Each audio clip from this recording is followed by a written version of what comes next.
আসসালামু আলাইকুম সবাইরে। আজকে বানামু নবাবী সেমাই। তো হের লেগে ফ্রাই প্যানে আর কি তেল দিয়ে নিছি। যারা মাখন ঘি আছে তারা ওইয়ে দিয়ে বাইজে লইবেন, অনেক সুন্দর একটা গ্রান নেবে। মন নাই হাইতে মুই দিও নাই।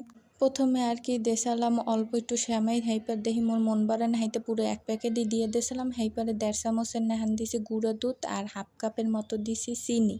যে যেমন মিষ্টি খায় হেমন দিলে হইবে, কোনো সমস্যা নেই। মুই বেশি মিষ্টি খাইতেরি না, হাইতে বেশি দিও না। তো হাইপারে আর কি প্রথমে এরম দিয়ে একটু লাড়াচাড়া দিতে আসি, হালকা ব্রাউন কালার বানসমু।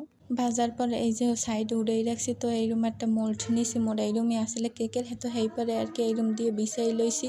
হাইপার দেখি একা সেমাইটা বেশি হয়ে গেছে, একটু অল্প লইলে ভালো হইতে। যাই হোক, হাইপারে আর কি সবগুলো এরকম বিছাই টিছাই দিছি, আর অর্ধেক ধুয়ে দিছি, ওটা পরে দিমু। এরপরে এই যে গরুর দুধ নিয়ে এরপরে এর মধ্যে কতগুলো আর কি গুঁড়া দুধ দিয়ে নিছি। গুঁড়া দুধটা দেওয়ার পরে অনেকক্ষণ একটু জাল করে নেওয়ার পর ঘন হয়ে যাইবে। এরপর কনডেন্স মিল্ক দিয়ে নিছি পরিমাণ মতো। এতে কোনো আর চিনি টিনি দিই নেই। তো এর লেগে অনেকক্ষণ ধরে এরম চাপাচাপি করার পর অনেকক্ষণ পর বাইরে এসে এরম দিয়ে একালে মিষ্টি বানাই লইছে, যে যেমন খায় যে যার স্বাদ অনুযায়ী দেবে। তো এরপর মুই আর কোনো এতে কিন্তু চিনি টিনি দিই না, এই কনডেন্স মিল্ক দিয়ে এই সব বানাইছি। অফ ক্যামেরায় আরও অনেকখানি দিছি এই কনডেন্স মিল্ক। তো এরপরে আর কি লাড়ায় দিতে হইবে, নাইলে নিচে আবার তলিতে লাগিয়ে যাইবে।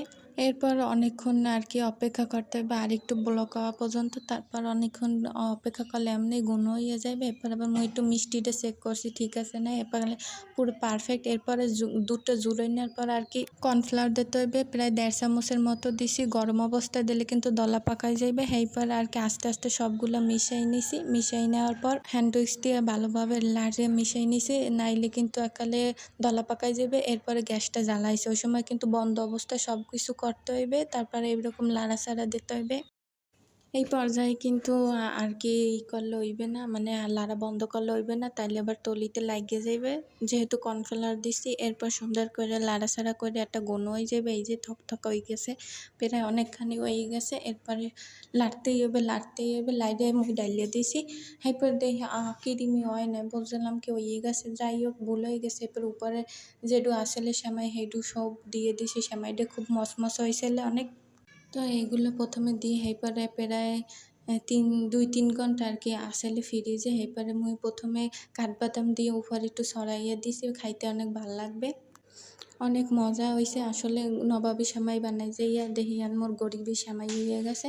তো এরপর আপনাকে একটু দেখাই কতটা সুন্দর হয়েছে। এমনি অনেক ভালোই হয়েছে, মচমচা আসলে সেমাইটা ভালো লাগছে অনেক খাইতে। তো ওই যে ক্রিমের মতন ওই ব্যাপটা আর কি হয় না, তো ওই দেখাই কতটা সুন্দর হয়েছে। নিজে বানাইছে, প্রশংসা না করলে হইবে না। তো এর লেগে মুই এই যে খামো হেইটু আর কি উড়েই নিতে আসে। এমনি অনেক মজা লাগছে, ভালোই হয়েছে।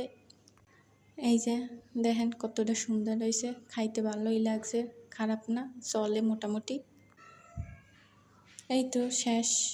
এই যে অনেক সুন্দর হয়েছে, মানে কিরিমি সাদাটা না নয় না, মোর টাকা সেমাই সব ভিজে গেছে গরমের ঠেলায়।